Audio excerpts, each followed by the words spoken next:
Well, welcome back to the final episode of the Ropes Family Podcast. Sad. Episode 87. We made it 87 episodes. It's very sad. So today, the day that we're recording this episode is also known as April Fool's. And it didn't get quite the reaction I thought it was going to from you. You knew where I was going. I knew exactly what you were doing. Yeah, I didn't say a word about it because I didn't want to. I wanted it to be like, I'm going to catch her off guard. And I'm over here reading Bible verses and She's still like, knew what you were saying. You just know that I'm an idiot sometimes, and I'm just going to say things. I've been waiting all day for one of them to do something. Oh, April Fool's, yeah. I probably could turn this down, sorry. So, Courtney, last night I texted you at like midnight about, because we're doing the series, whatever Josh wants to talk about. We're on to your series. So, lately I've been battling. I've been doing some battling, and I think my battles are way serious, you know.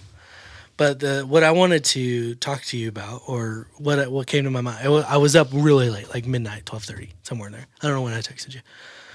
But the topic for this episode came up in my brain, and I said we got to talk about that. It's, can we do, or should we do, all things? And I'll give you some context. So there was a letter sent out from an organization here in town. There's only like... You prepared yourself to speak. That was funny. That's not even the right one. No, I was looking for this one. Ooh. There was an organization sent out a letter to some people. And I don't want to I'm not trying to spill no tea or get in anybody's business. But one of the phrases in the letter was they encourage whoever's participating to do all things. And so they want them to be able to do all the things that are available. And part of all the things that are available, I don't know if they've considered actually all the things that are available, like church. Except band and FFA shows. and stock shows. Okay, sorry. So anyway, that brought up the issue as should we try to do all things? You know, like we have that organization pushes to do all things, but do they know what that means, first of all? And should we try to do all things? You know, I've been battling with this. You know, there's a couple of Bible verses that kind of that use the phrase all things. The first one I'm going to use out of context, and I'm doing it out of context on purpose, not to show that we can't use this verse. It says, I can do all things through Christ who gives me strength, right? All things. That passage is talking about Paul in prison. Like, he's like, I can endure the suffering that I have before me because I have Christ in me, right? It's not saying I can do all things, like I can do this, and this through Christ who gives me strength. That's not the way we should apply that verse. right. And so that's just kind of been that's why I was wanting to talk about this, is can we or should we do all things, and where should we limit the things that we do? I think I'm on the boat, like we can't and shouldn't do all things. I guess I can give one example of why we shouldn't, is because it takes the value of the things that we do away, right? If we're doing all the things, all of our attention is put on all of the things, we can't give value. Some of the things that require more value than others, we can't give it all to where we can't pay. What is the right word? We can't give the value to the right place. We can't can't allot it all to the right place because we're spread so thin. I think I've used the analogy before in the past of Thanksgiving when we put a bunch of food on our plate. I did that today at the senior lunch. I put too much food on my plate, but I ate it anyway. But it was so good. But we go through Thanksgiving. We get the turkey. We get, or whatever. If you don't like turkey, ham. If you don't like ham, whatever you eat. You put it on a plate, and then you go get the mashed potatoes, and you put it on a plate, and then you get the green bean casserole put on the plate. Then you put the cranberry sauce on the plate. Then you put the random other things on the plate. Your plate is only so big, and we're trying to cram all this other stuff on there. But if we got to decide what's the most important. What's the most important meal for the Thanksgiving is turkey, right? In my opinion. You can't have Thanksgiving meal without turkey. Right. So if I fill up my plate with all the other stuff and leave room, and I don't leave room for the turkey, or I eat all the other food and I'm full and I can't eat the turkey, right? We can't do all of the things. Or if you eat it all, you get sick, right? There's too much going on. So should we do all things? Okay, so at 6:14, you text me. And 6:14? 6:14. And so I'd already read my Bible verse, and then I read your text, and then I opened Instagram. And the first thing I saw at 6:15 was, just because you could do more doesn't mean you're not doing enough already. Yeah. I was like, oh, I'm going to screenshot that because we might need that later. So. Just because we can do more. Doesn't mean you're not already doing enough. Okay. So can I tell you something? What? I struggle with that. I feel like, and I don't know if this is accurate, and I wasn't prepared to answer this question, but I struggle with that because I was talking to you and Donovan about this earlier. It's like with the transition from me out of worship pastor and into just youth and families, that made space on my plate. And you can use that analogy. And that made space on my plate so I can focus on the turkey, right? But you're like, there's space, so I should fill that space. But there's space now, and I feel like I feel like I'm leaving stuff on the table, right? Like, am I? And the thing I talked about earlier is, am I using my gifts and talents faithfully? Right. Just because I can and I have a talent and a desire to lead worship all the time, does that mean I'm supposed to do that all the time? Because I also have this desire and this call to do this other thing, like the job that I'm doing now, you know? And my brain or my body or whatever is in controlling my thoughts. My brain, hopefully it's my brain. Hopefully it's my brain controlling my thoughts. But my brain will tell me that I have lost half of my value because I haven't lost half my job, but there's space. But there's space. So I'm not, and maybe it's just because I'm not used to that space yet. And also that space allows more focus to be on the things that are on the plate. And so now I'm like more aware of like the things that, like the seasoning on a turkey, you know, that I wouldn't have time to be aware of if I was focusing on eating all the other sides, right? I'm more aware of the things. And so things are a lot bigger deals to me now than they used to be, just because I have the time and the space and the awareness to do it, which is good and bad. It's good probably for me so I can focus and minister effectively. But, you know, like sometimes that space is hard because I feel like I'm leaving things on the table. Because you feel like you should be doing all the things. Yeah, because I like to do all the things. And I think I said it earlier, I like to be a jack of all trades. But some people who are a jack of all trades are a master of none because they are doing all the things. And I am a master of none. No, that's not what I'm saying. Guys, that's not what I was saying. But some people don't take the time to master a skill because they feel like, oh, I have to be involved in so many things. And I feel like our kids, especially now, are like, I have to do all the things. Yeah. My friends are doing all the things. I have to. Well, then that, I think, leads to a slippery slope where you're like, well, you're doing, when I play band, basketball, volleyball, track, whatever, you're doing all of these. When do you have time to go to church, rest, eat dinner? I mean, I know my family, it's like, grab something, let's go. Yeah. We've got to practice, we got something. Yeah.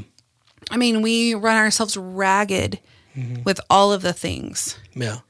So why do we do that? Why? Yeah, I was about to ask you, why do we do that? Like, are we, and I think we've talked about this before, like, are we trying to just keep up with society? Is that an American thing? I don't know. Maybe, probably. Probably. But it's like, are we trying to keep up with something? Or, you know, just because we have the space on our plate, do we look like we're not accomplishing all that we're supposed to? Because we have the space. Well, you know, do we look lazy because we have space on our plate? So or do we look like we're going on a diet or whatever? The other day I was leaving here. I had run by church for some reason. It was like 9:30 in the morning, and I was leaving here to go to home, and I saw some people across the street. 9:30 in the morning, all their kids are outside, like in pajamas, and they were working in their garden. And I was like, why are they doing this right now? Like, shouldn't they be doing something productive? That was the first thought that went through my head. Yeah. And I caught myself and I was like, that is productive. Like, that's ridiculous that you just thought that. And I like took that to heart because I was like, that is your first thought for people that are having a slow morning, working in their garden, which is a very productive thing. And I love to garden. Did it yesterday. Yeah. But that was my first thought. Yeah. That's ridiculous. Yeah. And I think the family you're talking about in question, that's probably part of their curriculum. It probably is. Because I'm pretty sure they're homeschooled. They probably are, but I was being so judgmental. That's probably their PE class or something, or like science class. Just such a ridiculous thought. Why aren't they being productive? Well, they are. Dummy, be quiet. And so, I think that goes to it. Like, we're just like so quick to be like, what are you out doing? Like, why don't you don't work? Yeah. Well, you should be doing something. I don't know. Your kids should be doing something. They're still in their PJs at 9:30. Right. And I kind of feel the pressure of that with my own kids. You know, like my kids are younger than yours. But we did this, Emerson was in competition cheer for a long time.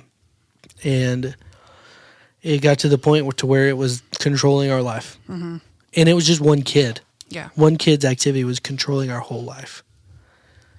And it was a lot of late night hard conversations that we had to finally come to, like, hey, we can't do this anymore. And the world didn't fall apart when we took her out. She's actually been able to figure out more things she enjoys because she has time to do it. Like lately she's been building these little rooms out of paper and then designing them. She's been like, well, how cool. I'm like, Emerson, do you know what that is? And she's like, no, I'm just making stuff. I was like, that's interior design. You're designing like an interior of a house.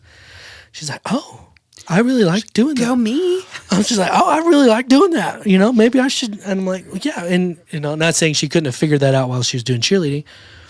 But, if she just had the time to sit in one spot for a minute and craft a thing, and leaving space on your plate or leaving room for things to grow isn't a bad thing. Sometimes there's like the thoughts that I was having that I'm not using. Right. That I'm not measuring up to what I should be doing, And so, I struggled with this a couple months. I've been struggling with this for a couple weeks, actually, maybe a couple months. Is I have all these dreams and ambitions because I know I can do those things. Same. Like, I know I can. I know I can write an album or an EP. I know I can write some songs and sing good. I can do those things. But should I? Because it's a lot of work. I know I can graduate college. I'm going to. I know I barely graduated high school. 2.0 right here. All C's on my last report card. I'm proud of that. But you're going to graduate from college. I'm going to graduate from college, and I know I could probably go and get a master's degree or a doctorate degree if I really wanted to. I know I could. But what am I doing those things for? Is it to make myself actually learn and apply those things? Or like, do I just want to record an album because I like playing music, or do I want people to know that I like playing music? What are the motives behind the things that I do? And with that, I think that you had this verse. Do you want to read it? You had a verse, and we figured out we both had the same verse we were going to share. Oh, you can read that one, and I can read a different one. Okay, so I say this one verse a billion times. I've said on this podcast. Let the word of Christ dwell in you richly, as you teach and admonish one another in all wisdom, with thankfulness in your hearts to God. Let me see where is that. Sorry, I'm doing it from memory now. Whoops. Singing. Okay, let the word of Christ dwell in you richly, teaching and admonishing one another in all wisdom, singing psalms and hymns and spiritual songs with thankfulness in your hearts to God. This is the verse we wanted to concentrate on. This is verse 17. It says, and whatever you do, in word or deed, do everything in the name of the Lord Jesus, giving thanks to God the Father through him. So, in whatever we do, that's what it says. In whatever we do, we need to be doing it in the name of the Lord Jesus Christ. Shouldn't do the things that we do because of obligations to other people that don't make decisions or things in our life, right? Of course, we have jobs that we have to fulfill commitments, but we do those commitments in the name of the Lord, especially you and I, where we work. Yeah. And I think anybody that doesn't work at a church can also do these things. And I think that actually you can do those things better than we can. Do those things in the name of the Lord better than we can, not working at a church than do. Because it takes more risk to do it that way. Of course, I'm going to talk about Jesus and be unapologetically about it, because that's my job. But it's also that's a whole can of worms I'm not going to open. Just it's my job, but it's also my religion. It's also my thing. It's a part of my... Jesus is who we got it. We got it. But when we were kind of talking about this in the hallway before we started with Donovan, he said, in those things, that when we're trying to do all things, we got to remember what our purpose is. What's our purpose? And I think our purpose is, do you have this verse too? Ephesians 2:10? No. Okay, Ephesians 2:10, I get this from Mary. It says, we are God's workmanship, created in Christ Jesus for good works that God has prepared beforehand, and we should walk in them. So our purpose is to do the things that God created us to do. We are carefully crafted, as what workmanship means, carefully crafted to do specific things. Like, I'm not crafted to do whatever Courtney does. Courtney's not crafted to do what I do. Now you want me to sing ever. Yeah, we are unique. All of us are uniquely crafted. And I know that kind of sounds like, oh, yeah, he knit me together. My mother's fearfully and wonderfully fearfully made. wonderfully. We are, yes. We are. But we are created for something. And when we are seeking the Lord will begin to reveal and show us and guide us and direct us in our purpose. But we need to leave room for that on our plate, We need to be able to hone it down and maybe find out we're good at interior design, Maybe we can be good, but we can be good at playing guitar. We can enjoy those things. But we also need to remember what our purpose is. I hope this is making sense to everybody we're talking to, because the concept is so big. And when I read that on that piece of paper, or in that letter, I was like, yeah, do all things. But there's a lot of things that they can be doing. And do they really mean do all things? Because I don't know if they do. And if you were on that team or in that organization that led that, I would like to have a conversation about that, or maybe you can kind of let us know what your philosophy is, what you mean by that, and what you actually are doing, and I know that organization is not a Christian organization, right? The all things they're talking about is the all things them related, not necessarily exterior relations. I think I did not. This just came to my head. Okay. You may want to kill me after I say this. I can beep it out. I think. Beep it Are out. you about to cuss? No. People are thinking I'm going to cuss today. I'm not. I'm just mad. I think in ropes, we get spoiled because in this, I'm so thankful that we are. Okay. Let me preface that. Okay. We are allowed to have our church be a part of our school. Yeah. I mean, to an extent. They're integrated. Right. We get to be a part of their lives. And then I guess it just really, maybe not you, but it hurts me when we don't when they don't take our feelings into account, or don't take our meetings or our, gatherings or whatever, D-Now, whatever it is, into account. And I think that goes back to us being, just used to having it kind of all flow together and just run side by side. Yeah. And it gets to be where it's just it's normal and it's comfortable. And then when a wrench is thrown in, it's what just happened? Yeah. We're just and you saying that we really had it. We really had it good. Yeah. And I'm not saying and that it's just coming from growth. Yes. We were talking about that earlier, and it's coming from the growth of the community as a whole. Right. Not everybody knows what First Baptist Church Ropesville is. No. Like they used to 5 years ago. because First Baptist Ropes was basically, we were there. Yeah. We were doing things. All the time. All the time, which was fine, which was great, and we loved it. But now with the growth, we're not the only thing that people care about. Well, We're not the only thing people care and we're not saying the church, Sorry, I wasn't meaning that like. no, the relationship is different, but It it's is not different. I don't think it's out of animosity. I think it's just out of growth. No, I And, don't think there's more it's- opportunities to do more things. I just think it's gotten to where it's big and it can't Yeah. just be like a little flowy relationship where everybody Yeah, gets. yeah. I know not along, everybody gets along, but you know what I'm saying. If you were wondering what organization I've been talking about the whole time, is a school. Oh, sorry. Courtney gave it away. You said team earlier. You said team. I did. Sorry. You can just cut that out. All of that. It's all right. We're talking about the school. I'm not gonna air out the whole situation, but there's just a practice going on during church that a lot of our kids, a lot of my youth kids, are a part of, and so we're trying to have a conversation with leadership to see if they can maybe move that somewhere. That's all we're doing, and I'm not trying to air out all the dirty laundry on the podcast It's like you can cut anything out you want to.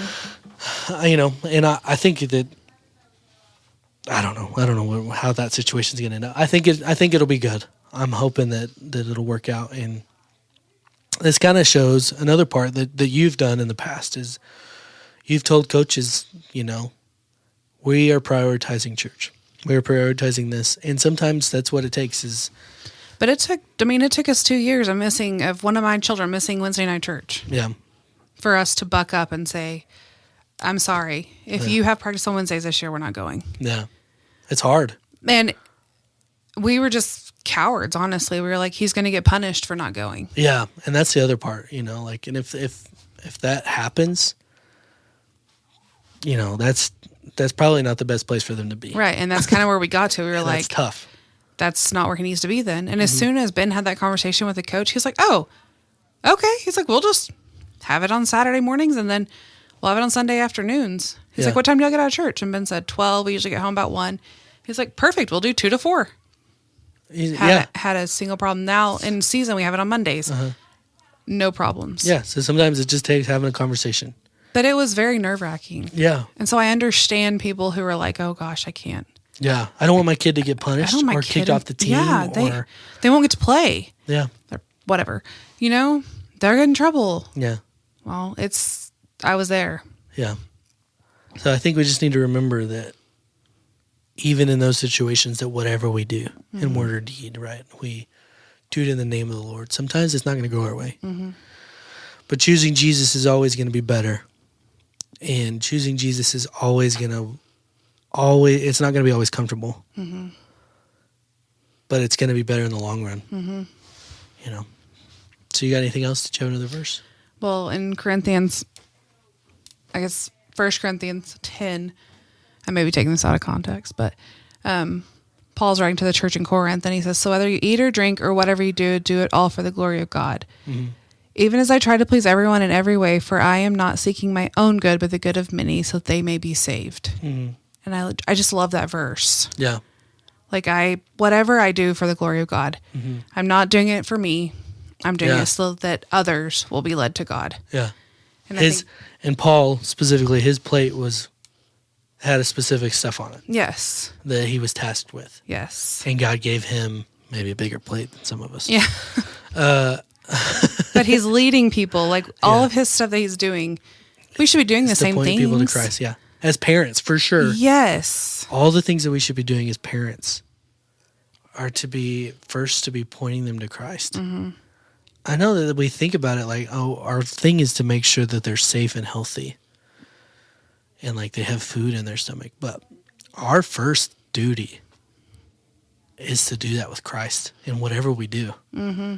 Make sure our kids' stomachs are full because that's what Christ has called us to do. Make sure our kids know Jesus, because if they have full bellies but they don't know Jesus, or if they are really good at baseball but they don't know Jesus, or the best cheerleader in the world but they don't know Jesus, what do they have? right.